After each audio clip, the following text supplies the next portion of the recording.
Types of resources. So in the last video, we discussed what is a resource, and now in this video, we are going to discuss the types of resources. So resources are classified into three categories, and these are natural, human-made, and human. So let us first discuss the natural resources. तो natural resources जैसा कि आपको नाम से ही पता चल रहा है, ये वो resources हैं जो कि हम नेचर से ड्रॉ करते हैं. तो नेचर से तो हम रिसोर्सेज को लेते हैं और बिना ज्यादा किसी मॉडिफिकेशन के हम इन्हें यूज करते हैं. मतलब कि जैसे ये नेचर में प्रेजेंट है, हमने वो एज इट इज यूज किया, उसमें कोई ज्यादा छेड़खानी नहीं की. राइट, तो ऐसे रिसोर्सेज को हम कहते हैं नेचुरल रिसोर्सेज. राइट, हम नेचर से डायरेक्टली ले रहे हैं और उसे यूज कर रहे हैं. एग्जाम्पल इसके एयर वी ब्रीथ, जो हम हवा सांस लेने के लिए यूज करते हैं. वाटर हो गया, इन सब चीजों में हम ज्यादा मॉडिफिकेशन नहीं करते, हम इसे डायरेक्टली नेचर से यूज करते हैं. राइट, और इन्हें इंसानों ने भी नहीं बनाया है, ये नेचुरली हमारे एनवायरमेंट में प्रेजेंट है. राइट, लेक्स हो गया, द सॉइल्स, मिनरल्स, तो ये सभी जो हैं ये नेचुरल रिसोर्सेज हैं. तो ज्यादातर ये जो रिसोर्सेज हैं ये एक तरीके से फ्री गिफ्ट है नेचर के, मतलब कि नेचर में बहुत ज्यादा मात्रा में प्रेजेंट हैं और इन्हें हम डायरेक्टली यूज कर सकते हैं बिना ज्यादा मॉडिफिकेशन के, बिना ज्यादा छिड़काने के. बट कुछ केसेस में हमें टूल्स एंड टेक्नोलॉजी की जरूरत पड़ सकती है इन रिसोर्सेज को यूज करने के लिए. राइट, तो जैसे कि हम कोल का एग्जांपल लें, तो कोल को हम डायरेक्टली तो यूज कर सकते हैं, बट कोल को निकालने के लिए, जमीन में होता है ना कोल, तो धरती में से कोल को निकालने के लिए हमें कुछ टूल्स एंड टेक्नोलॉजी की जरूरत पड़ती है. राइट, तो टूल्स एंड टेक्नोलॉजी की मदद से हम पहले कोल को निकालते हैं और फिर उसे हम डायरेक्टली यूज कर सकते हैं. राइट, तो हम नेचर से ही उस रिसोर्स को निकाल रहे हैं, कोल को हम नेचर से ही निकाल रहे हैं, धरती से ही निकाल रहे हैं, बट और डायरेक्टली यूज भी कर रहे हैं, बट हम उसे निकाल कैसे रहे हैं? कुछ टूल्स एंड टेक्नोलॉजीज की मदद से. तो कुछ नेचुरल रिसोर्सेज को यूज करने के लिए हमें कोई टूल्स या टेक्नोलॉजी की जरूरत नहीं पड़ती, हम उन्हें डायरेक्टली यूज कर सकते हैं. बट कुछ ऐसे नेचुरल रिसोर्सेज होते हैं जिन्हें यूज करने के लिए हमें थोड़ी बहुत टूल्स एंड टेक्नोलॉजी की जरूरत पड़ती है. राइट, जैसे कि मैंने आपको कोल का एग्जाम्पल दिया. नाउ जो ये नेचुरल रिसोर्सेज हैं, इन्हें भी आगे टू कैटेगरीज में बांटा गया है, renewable and non renewable. Right, तो रिन्यूएबल रिसोर्सेज वो रिसोर्सेज होते हैं जो कि बहुत ही जल्दी रिन्यू हो जाते हैं या रिप्लेनिश हो जाते हैं. मतलब कि एक बहुत ही थोड़े टाइम में वापस से बन जाते हैं. राइट, बहुत सारे ऐसे रिन्यूएबल रिसोर्सेज हैं जो कि अनलिमिटेड हैं और वो रिसोर्सेज की जो क्वांटिटी है वो ह्यूमन एक्टिविटी से अफेक्ट नहीं होने वाली. राइट, उन्हें हम चाहे कितना ही यूज कर लें, उनकी जो मात्रा है, उनकी जो क्वांटिटी है वो कम नहीं होने वाली. तो जैसे कि सोलर हो गया, सोलर एनर्जी हो गया, विंड एनर्जी हो गया, तो ये सब वो रिसोर्सेज हैं जो सूरज की किरणें हैं, वो हम चाहे कितनी यूज कर लें वो कम नहीं होने वाली. राइट, ऐसे ही हवा है, उसकी क्वालिटी जरूर खराब हो सकती है पॉल्यूशन वगैरह की वजह से, बट उसकी जो क्वांटिटी है वो कभी खत्म नहीं होने वाली. ये अनलिमिटेड क्वांटिटी है हमारे पास. राइट, बट बहुत सारे ऐसे रिन्यूएबल रिसोर्सेज होते हैं जिनको अगर हम गंदे तरीके से यूज करें, केयरलेस यूज करें उनका, तो उनका जो स्टॉक है, उनकी जो क्वांटिटी है वो अफेक्ट हो सकती है. Right, yet careless use of certain renewable resources like water, soil and forest can affect there stock. तो अगर हम इन रिसोर्सेज को बहुत ही केयरलेस मैनर में यूज करेंगे, उनकी परवाह ही नहीं करेंगे, तो ये रिसोर्सेज जो हैं जल्द ही हमारे लिए खत्म हो जाएंगे. वैसे तो ये ऐसे रिसोर्सेज हैं जो कि रिन्यू होते रहते हैं, बट फिर भी अगर हम इन्हें बहुत ही ज्यादा एक्सप्लॉइट करेंगे, बहुत ही ज्यादा मात्रा में यूज करेंगे, इनको पॉल्यूट करेंगे, तो ये हमारे लिए आने वाले समय में यूज करने के लिए बिल्कुल भी नहीं बचेंगे. राइट, जैसे कि पॉल्यूशन होता है, तो पानी, धरती पर पानी ही पानी है, लैंड से ज्यादा पानी है. राइट, धरती पे, बट क्या सारा पानी पीने लायक है? नहीं है. बहुत सारा जो पानी है वो समुद्र में है, बहुत सारा जो है वो ओशियंस में है, बहुत सारा ग्राउंड वाटर है. तो जो पानी हमारे यूज करने के लिए अवेलेबल है, नदियों में हो गया, ग्राउंड वाटर में हो गया, उस पानी को हम पॉल्यूट करते जा रहे हैं और एक्सप्लॉइट कर रहे हैं, जिस वजह से क्या हो रहा है, बहुत ही तेजी से वाटर का लेवल जो है वो कम होता जा रहा है. बहुत सारी ऐसी जगहें हैं हमारे देश में जहाँ पानी की दिक्कत होने लगी है, जहाँ लोगों के पास पीने के लिए पानी नहीं है. राइट, वैसे तो वाटर देखो रिन्यूएबल रिसोर्सेज है कि भाई वाटर जो है वो इवापोरेट होता है धरती से, बादलों में जो है वो स्टोर होता है, उसके बाद बारिश हो जाती है तो वापस धरती पे आ जाता है. इस तरीके से रिन्यू होता रहता है, बट उसकी जो क्वालिटी है वो हमने खराब कर चुकी है, पॉल्यूटेड कर चुका है, और उसे हद से ज्यादा हम यूज कर रहे हैं, जिसकी वजह से स्टॉक जो है वो खत्म हो रहा है. Water seems to be an unlimited renewable resource, right, but shortage and drying up of natural water resources is a major problem in many parts of the world today.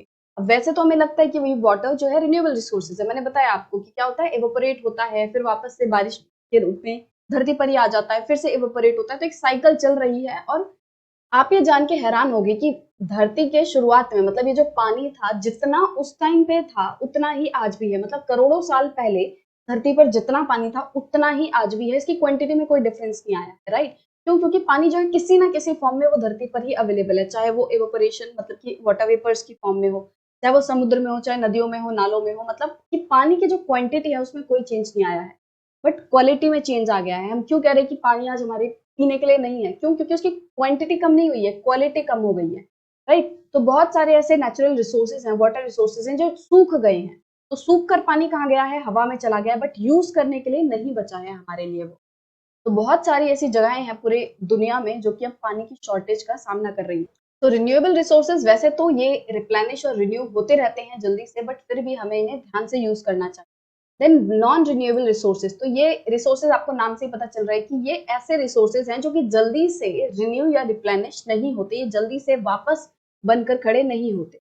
इनका जो स्टॉक है वो बहुत ही लिमिटेड है। अगर इनको भी हम बहुत ज्यादा यूज करते रहेंगे तो ये भी धरती से बिल्कुल ही खत्म हो जाएंगे। Once the stocks are exhausted, it may take thousands of years to be renewed or replenished. तो अगर एक बार इनका स्टॉक जो है धरती से खत्म हो गया तो हजारों लाखों करोड़ों साल भी लग सकते हैं इन्हें वापस से रिन्यू या रिप्लेनिश होने में। अब क्योंकि ये जो पीरियड है इनके रिन्यू होने का वो बहुत ही ज्यादा है, ह्यूमन लाइफ स्पैन से हद से ज्यादा है, काफी ज्यादा है। मान लो ह्यूमन लाइफ स्पैन जो है वो नॉर्मली मान लो 100 साल का है, बट ये जो रिसोर्सेज है ये रिन्यू हो रहे हैं हजारों सालों में, लाखों सालों में। तो इसलिए हम इन्हें क्या मानते हैं? नॉन रिन्यूएबल रिसोर्सेज मानते हैं, राइट। रिन्यू तो ये भी हो रहे हैं बट इनको रिन्यू होने में बहुत ही ज्यादा टाइम लग रहा है, इसलिए हमने इन्हें नॉन रिन्यूएबल की कैटेगरी में रखा है। एग्जाम्पल जैसे कि कोल हो गया, पेट्रोलियम हो गया, नेचुरल गैस, तो ये वो रिसोर्सेज हैं जिनका स्टॉक धरती पर बहुत ही लिमिटेड है। ठीक है, कोल को हम कहाँ से निकालते हैं? धरती से निकालते हैं। तो आज से करोड़ों लाखों साल पहले जब प्लांट्स वगैरह, एनिमल्स वगैरह जब धरती में दबे होंगे तो वही चीज डिके हो होके, डिकम्पोज हो के वो कोल का रूप ले रही है, राइट। बट जैसे जैसे हम इस कोल को यूज करते रहेंगे, धरती से निकालते रहेंगे, एक टाइम ऐसा आएगा कि जब ये पूरे तरीके से कोल जो है खत्म हो जाएगा, फिर आगे लाखों करोड़ों साल बाद ये वापस से कोल बनेगा, right. Similarly petroleum and natural gas, ये भी ऐसे रिसोर्सेज हैं जो कि जल्दी से जो है खत्म हो रहे हैं अर्थ से, क्योंकि हम हद से ज्यादा इनका यूज कर रहे हैं और इनको बनने में भी बहुत ज्यादा टाइम लगता है, इसलिए हम इन्हें नॉन रिन्यूएबल रिसोर्स कह रहे हैं। The distribution of natural resources depends upon a number of physical factors like terrain, climate and altitude. अब धरती पर कोई नेचुरल रिसोर्स कहाँ पे पाया जाएगा? अब ऐसा तो है नहीं कि धरती पे हर जगह पे हर तरीके के रिसोर्स पाए जाएंगे। इंडिया में क्या हमें सभी रिसोर्सेज मिलते हैं? Coal, petroleum, iron ore, gold, diamond, क्या सब चीज मिलती है? नहीं मिलती। तो मतलब कुछ रिसोर्सेज हमारे यहाँ पे होंगे, कुछ रिसोर्सेज धरती के किसी और कोने में होंगे, कुछ रिसोर्सेज कहीं और होंगे। तो ये जो नेचुरल रिसोर्सेज का डिस्ट्रीब्यूशन है ये अलग अलग फैक्टर्स पे डिपेंड करता है, राइट। जैसे कि फिजिकल फैक्टर्स हो गए, टेरेन, क्लाइमेट, ये सब हो गया। तो अलग अलग फिजिकल फैक्टर्स पे डिपेंड करता है नेचुरल रिसोर्सेज का डिस्ट्रीब्यूशन, राइट। तो जैसे एग्जांपल है हम पेट्रोलियम का, क्या धरती पे हर जगह पे पेट्रोलियम के रिजर्व मिलते हैं? नहीं। कुछ ऐसे देश हैं, कुछ ऐसी जगहें हैं जहाँ पे हमें पेट्रोलियम के जो कुएं हैं, पेट्रोल के कुएं हैं, वो हमें देखने मिलते हैं। कहीं पे हमें कोल के जो रिजर्व्स हैं वो देखने मिलते हैं। तो ये जो चीजें हैं वो अलग अलग फैक्टर्स पे डिपेंड करती हैं। जहां पे इनका सूटेबल एनवायरमेंट इन्हें मिलता है वहां पे ये चीजें पाई जाती हैं। The distribution of resources is unequal because these factors differ so much over the earth. तो ये जो डिस्ट्रीब्यूशन है रिसोर्सेज का, कि कहीं पे कुछ मिलता है, कहीं पे कुछ मिलता है और सारी जगह सेम चीजें हमें देखने नहीं मिलते, तो इसका मतलब हम कह सकते हैं कि जो डिस्ट्रीब्यूशन है रिसोर्सेज का वो अनइक्वल है, एक सभी जगह पे एक समान नहीं है। तो ऐसा इसलिए है कि ये जो फिजिकल फैक्टर्स है वो धरती पर सब जगह सेम नहीं है। कहीं पे सर्दी ज्यादा है, कहीं पे गर्मी ज्यादा है, कहीं पे बारिश ज्यादा होती है। तो ये जो फैक्टर्स हैं अलग अलग हैं, राइट। तो क्योंकि ये फैक्टर्स अलग अलग हैं इस वजह से जो रिसोर्सेज हैं वो भी हमें अनइक्वल डिस्ट्रीब्यूशन में देखने मिलते हैं। तो फर्स्ट कैटेगरी ऑफ रिसोर्स तो हो गया नेचुरल रिसोर्सेज, और दूसरा कैटेगरी है वो है ह्यूमन मेड रिसोर्सेज। तो ये वो रिसोर्सेज होते हैं जो कि ह्यूमंस ने बनाए हैं नेचुरल चीजों को यूज करके, राइट। तो हमने नेचुरल रिसोर्स में क्या पढ़ा था? हम उन रिसोर्सेज को डायरेक्टली यूज करते हैं बिना किसी मॉडिफिकेशन के, मतलब ज्यादा मॉडिफिकेशन नहीं करते। बट ह्यूमन मेड रिसोर्सेज में क्या है कि हम नेचुरल रिसोर्सेज को यूज कर रहे हैं, बट मॉडिफिकेशन बहुत ज्यादा कर दे रहे हैं, उनको एकदम रूप जो है वो पूरा चेंज कर दे रहे हैं, उनको बहुत ज्यादा मॉडिफाई करके हम यूज कर रहे हैं। Sometimes natural substance become resources only when their original form has been changed. तो सारे नेचुरल रिसोर्सेज को हम डायरेक्टली यूज नहीं कर सकते, राइट? कुछ चीजों को हम तभी यूज कर पाते हैं जब उनमें कुछ चेंज करा जाता है। एग्जाम्पल है आयरन ओर। तो आयरन ओर तब तक किसी इस्तेमाल का नहीं था, तब तक कोई उसका काम नहीं था, जब तक कि लोगों ने ये नहीं सीखा कि उस आयरन ओर में से आयरन को कैसे एक्सट्रैक्ट किया जाए, राइट? तो जब तक लोगों को ये पता ही नहीं था कि आयरन ओर में से आयरन को भी निकाला जा सकता है, उसको किस तरीके से निकालना है, जब तक उन्होंने ये टेक्नोलॉजी नहीं सीखी थी, तब तक आयरन ओर उनके किसी काम की नहीं थी। तो आयरन ओर एक नेचुरल रिसोर्स है, बट उसको हम तभी यूज कर पा रहे हैं जब उसमें हम मॉडिफिकेशन कर रहे हैं, जब उसमें से हम आयरन को एक्सट्रैक्ट कर पा रहे हैं टूल्स की मदद से, टेक्नोलॉजी की मदद से, right? People use natural resources to make buildings, bridges, road, machinery and vehicles which are known as human made resources. तो इंसान क्या करता है, वो नेचुरल रिसोर्सेज को ही यूज कर रहा है अलग अलग चीजें बनाने के लिए। बिल्डिंग्स वगैरह बनाने में, बिल्डिंग्स में क्या क्या यूज होता है, कंक्रीट यूज होता है, सीमेंट वगैरह यूज होती है, ब्रिक्स यूज होती हैं। तो ये सभी चीजें जो है वो अल्टीमेटली नेचुरल रिसोर्स से ही बनती हैं। कंक्रीट क्या होता है, अभी पत्थर ही होते हैं, और पत्थर कंकड़ तो ऑलरेडी हमारे धरती पे नेचुरली अवेलेबल है, राइट? ब्रिक कैसे बनती है, ब्रिक मिट्टी से बनती है, राइट? और मिट्टी नेचुरली प्रेजेंट है। तो नेचुरल रिसोर्सेज को यूज करके ही हम ह्यूमन मेड रिसोर्सेज बनाते हैं, बट इनमें क्या होता है, मॉडिफिकेशन बहुत ज्यादा हो जाती है, और इनको हम इसीलिए ह्यूमन मेड रिसोर्सेज कहते हैं, क्योंकि ह्यूमंस ने इनमें बहुत ज्यादा मॉडिफिकेशन करके फिर यूज किया है। और technology is also a human made resource. तो टेक्नोलॉजी भी एक रिसोर्सेज है, और उसे हम ह्यूमन मेड रिसोर्स की कैटेगरी में रखते हैं, क्योंकि ह्यूमन ने ही उसे बनाया है। टेक्नोलॉजी जो है वो नेचुरली अवेलेबल नहीं है। तो people like us use natural resources to make human made resources, said Mona, nodding in understanding. तो मोना जो है वो समझते हुए कहती है कि हाँ, इसका मतलब कि हम लोग नेचुरल रिसोर्सेज को यूज करते हैं ह्यूमन मेड रिसोर्सेज बनाने के लिए, राइट? तो राजू कहता है कि यस, हाँ बिल्कुल सही बोला। Now the third category of resources is human resources. तो ह्यूमन, इंसान जो है वो खुद भी एक रिसोर्स है। People can make the best use of nature to create more resources when they have knowledge, skill and the technology. तो इंसान जो है वो नेचुरल रिसोर्सेज को तभी अच्छे से यूज कर सकते हैं जब उनके पास नॉलेज हो, स्किल हो, टेक्नोलॉजी हो। अब फिर से हम कोल का ही एग्जांपल लें। हमें पता है कि भाई धरती में कोई ऐसी चीज है, कोल है, और उसको शायद हम किसी चीज के लिए, जलाने के लिए यूज कर सकते हैं, है ना? बट अगर हमारे पास टेक्नोलॉजी ही नहीं है उसको एक्सट्रैक्ट करने के लिए, तो वो किसी काम का नहीं है, राइट? और टेक्नोलॉजी कैसे बनती है, नॉलेज एंड स्किल की मदद से बनती है। तो हम बहुत सारे रिसोर्सेज को, नेचुरल रिसोर्सेज को अपने नॉलेज, स्किल एंड टेक्नोलॉजी की मदद से यूज कर पाते हैं। अब क्योंकि इंसानों की नॉलेज, स्किल एंड टेक्नोलॉजी की बात की जा रही है, तो इंसान जो है वो खुद एक बहुत ही स्पेशल रिसोर्सेज है। इंसान अपने स्किल को यूज करते हैं, अपना दिमाग लगाते हैं, नए नए आइडियाज लगाते हैं, तब जाके वो किसी नेचुरल चीज का इस्तेमाल जो है और अच्छे तरीके से कर पाते हैं। कोई पहले आइडल चीज रखी थी, राइट? जैसे मैंने आपको लास्ट वीडियो में आम तोड़ने का एग्जाम्पल दिया था कि भाई आपको एक आम तोड़ना है आम के पेड़ से, और आम बहुत ऊपर है, तो आपके साइड में बहुत सारे पत्थर रखे थे। तो पहले वो पत्थर किसी काम के नहीं थे, बट जैसे ही आपको आइडिया आया कि भाई मैं इस पत्थर को आम को तोड़ने के लिए यूज कर सकता हूँ, तो वो क्या बन गया? पत्थर जो था पहले फालतू में ऐसे ही पड़ा था, अब वो एक रिसोर्स बन गया आपके लिए। तो आपके आइडिया की वजह से, आपके स्किल की वजह से वो एक रिसोर्स बन पाया। People are human resource. तो हम जो हैं, इंसान जो है वो खुद एक रिसोर्स है, इसे हम ह्यूमन रिसोर्स कहते हैं।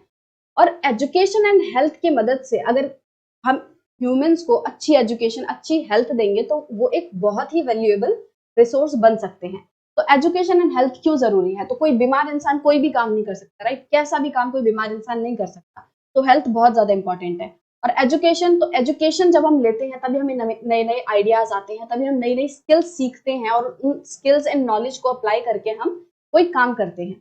तो एजुकेशन एंड हेल्थ जो है वो किसी इंसान को एक वैल्यूएबल रिसोर्स बनाते हैं।